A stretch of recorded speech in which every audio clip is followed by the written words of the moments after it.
시청자 여러분 안녕하십니까? 국현호입니다. 10월 첫 번째 남북예창 시작합니다. 안녕하세요. 전주리입니다. 먼저 오늘 준비한 주요 소식부터 보시겠습니다.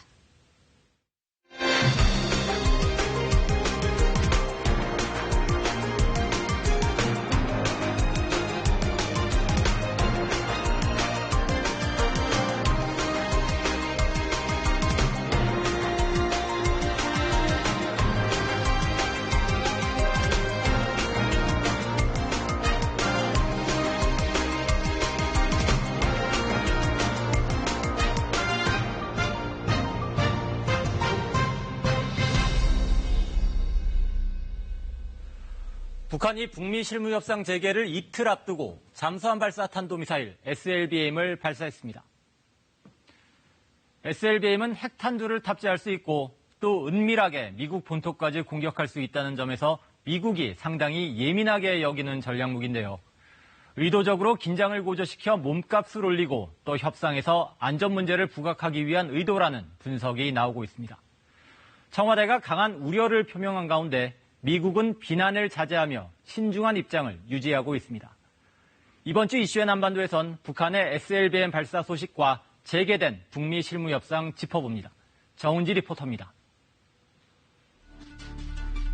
검은 원통형의 발사체가 물기둥을 만들며 하늘로 치솟아 오릅니다. 북한이 지난 2일 강원도 원산만 해상에서 쏘아올린 잠수함 발사 탄도미사일 북극성 3형의 모습입니다. 미사일의 최대 고도는 910km로 450여 킬로미터를 날아가 동해에 떨어졌습니다. 나라의 자유적 군사력을 더 한층 강화하는 데서 새로운 국면을 개촉한 중대한 성과로 됩니다. 북한은 지난 2016년 8월 SLBM인 북극성 1형 시험 발사에 처음 성공했고 이듬해 지상 발사형으로 개량한 북극성 2형을 두 차례 시험 발사했습니다. 이번에 발사한 북극성 3형은 기존 SLBM보다 사거리 등 기술력이 향상됐을 것으로 보입니다. 실제 비행거리를 짧게 하기 위해 일부러 발사각을 높여 쏜 만큼 최대 사거리는 2,000km 이상일 것이란 분석도 나옵니다. 고도를 올리면서 거리를 대략 한 450km 정도로 이렇게 줄여서 발사를 했다라고 이렇게 현재 예상을 하고 있습니다. 북한의 SLBM 발사 징후는 최근까지 여러 차례 포착됐습니다. 2년 전 북극성 3형의 구조도를 슬쩍 공개하는가 하면 지난 7월엔 김정은 위원장이 SLBM 3발을 탑재할 수 있다고 알려진 3,000톤급 수정 신형 잠수함을 시찰하며 실전 배치가 임박했음을 시사했습니다. 경의하는 최고령 도자동지의 세심한 지도와 특별한 관심 속에 건조된 잠수함은 동해 작전 지역에서 임무를 수행하게 되며 작전 배치를 앞두고 있습니다. 청와대는 정의용 국가안보시장 주재로 NSC 상임위원회 긴급회의를 열고 북미 협상 재개를 앞두고 북한이 미사일 발사 시험을 한 데 대해 강한 우려를 표명했습니다. 북한의 SLBM 발사는 전날 최선희 외무성 부상이 북미 실무협상 일정을 발표한 지 13시간 만에 이뤄졌습니다. 북한의 SLBM은 핵탄두 탑재가 가능하고 잠수함 규모에 따라 미국 본토 근처까지 타격이 가능해 미국이 예민하게 반응해온 전략 무기 중 하나인데요. 그렇다면 북한은 왜 북미 협상 재개를 코앞에 둔 시점에 SLBM을 시험 발사한 걸까요? 베이징 서우도 공항의 모습을 드러낸 김명길 북한 대미특별대표. 스톡홀름으로 출국하기에 앞서 이번 협상에 대한 기대감을 드러냈습니다. 미국 측에서 새로운 신호가 있었으므로 큰 기대와 낙관을 가지고 갑니다. 북미 협상 대표단은 스톡홀름의 한 외곽시설에서 만나 실무협상 예비 접촉을 가졌습니다.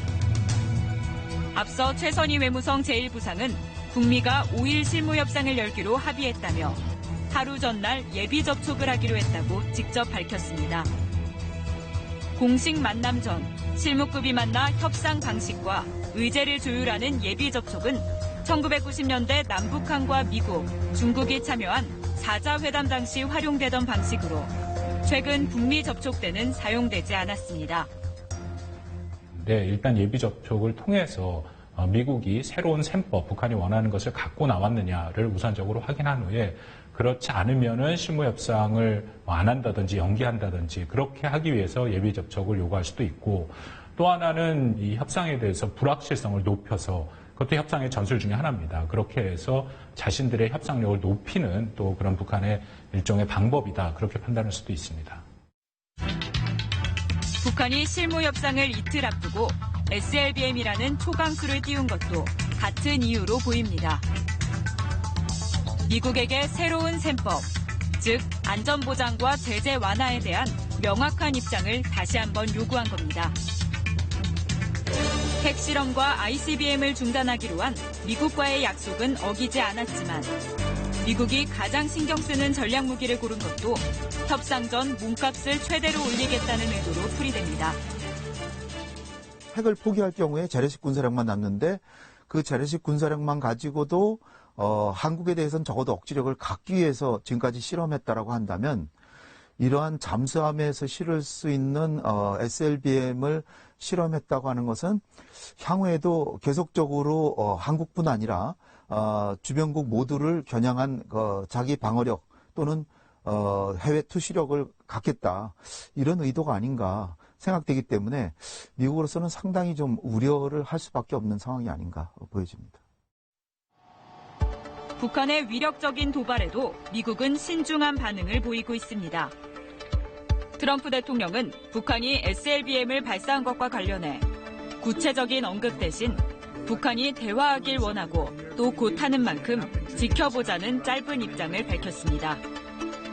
현재까지 미국 정부의 공식 입장은 도발을 자제하고 협상에 임하라고 촉구한 미 국무부 대변인의 성명이 전부. 북한의 도발에 대한 국내 비판론을 조기에 차단하는 한편 비핵화 협상의 동력을 확보하려는 차원으로 보입니다. 하지만 SLBM은 미국의 직접적 위협이 될 수 있다는 점에서 그간 단거리 미사일이라는 이유로 북한의 도발을 애써 외면했던 트럼프 대통령의 고심도 깊어지게 됐습니다. Short-range missiles, we never made an agreement on that. I have no problem. We'll see what happens. But these are short-range missiles. They're very standard. 복잡한 미 국내 정치 상황도 협상의 돌출 변수로 떠오르고 있습니다. 실무 협상에 윤곽이 잡혀갈 때쯤 트럼프 대통령에 대해 미국 의회가 탄핵 준비 절차에 들어간 겁니다. Therefore, today, I'm announcing the House of Representatives moving forward with an official impeachment inquiry. I'm directing our 6 committees to proceed with their investigations under that umbrella of impeachment inquiry. 폼페이오 장관도 탄핵 조사 대상에 오름에 따라 이번 실무 협상을 제대로 이끌 것인지가 관건으로 떠오르고 있습니다. 민주당의 이번 결단은 지난 7월 트럼프 대통령과 우크라이나 대통령의 통화가 결정적인 계기가 됐습니다. 트럼프 대통령이 당시 통화에서 바이든 전 부통령 부자 조사에 대한 외압을 행사했다는 의혹에 더해 조사를 압박하기 위해 참모에게 우크라이나에 대한 원조 중단을 지시했다는 추가 제보도 이어졌습니다. It's an abuse of power. It undermines our national security. It violates his oath of office. And it strikes at the heart of the sworn responsibility of the president.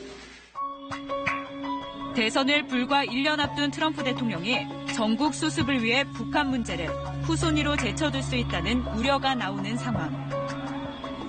반면 일각에서는 탄핵 논란을 덮고 재선에 필요한 성과를 내기 위해 북핵 문제에 더 적극 관여할 것이란 관측도 내놓고 있습니다. 오히려 외교 문제에서 다른 부분에서는 별 성과가 없었습니다. 이를테면 베네수엘라라든지 우크라이나라든지 또 이란 문제, 아프가니스탄 문제 등등 또 중국과의 무역 협상도 큰 진전이 아직 없기 때문에 트럼프 대통령 입장에서는 북한 문제에서 성과를 오히려 내서 국내 정치적 위기를 극복하려고 하는 그런 마음을 가질 수가 있습니다. 이런 가운데 미국 뉴욕타임스는 미 국무부가 탐색 중인 협상안 가운데 잠정 핵동결이 있다고 전했습니다. 미 인터넷 매체 복스뉴스도 북한이 영변과 추가 핵시설을 폐기하는 대가로 미국이 석탄과 섬유 수출 제재를 36개월 동안 보류하는 방안을 마련했다고 전했습니다. 현재까지 알려진 그 미국의 상응 조치를 보면 일단 관계 개선 측면에서 북미 간의 연락사무소 개설이라든지 무력 불사용 그리고 종전선언에 대한 논의, 인도주의적인 지원의 확대 그 정도 수준이지 이 경제 제재 문제에 대해서는 아직 미국이 전향적으로 검토를 안 하고 있다라고 알려져 있거든요. 이런 상황에서 과연 북한이 영변 플러스 알파를 받아들일 수 있을지 그것은 좀 두고 봐야 될 것이다라고 생각을 합니다. 당초 김정은 위원장이 북중 수교 70주년을 계기로 중국을 찾을 것이란 관측도 있었지만 아직 특별한 징후는 보이지 않고 있습니다.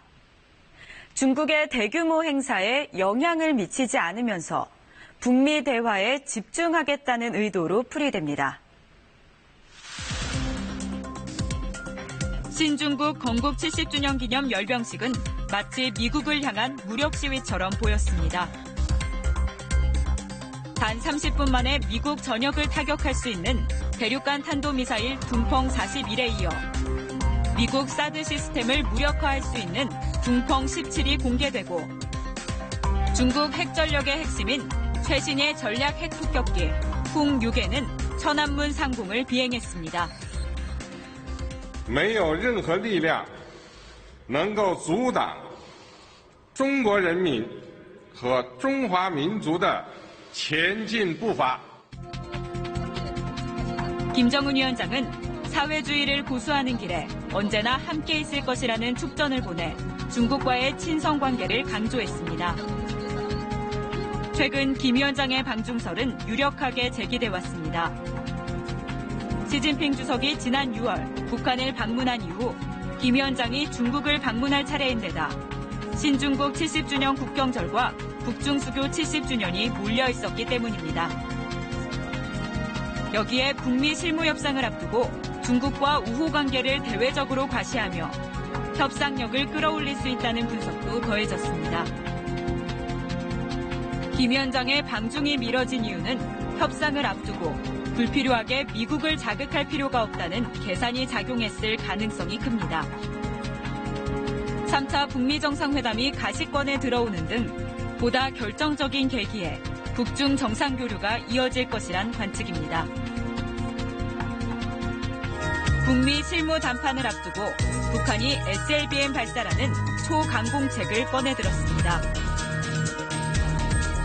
힘든 협상이 될 것이라는 전망이 나온 가운데 또 하나의 악재와 불확실성을 얹은 셈입니다. 9개월 만에 어렵게 성사된 자리인 만큼 북미 모두 협상에 집중해 성과를 도출하고 비핵화 입구에 들어서야 합니다.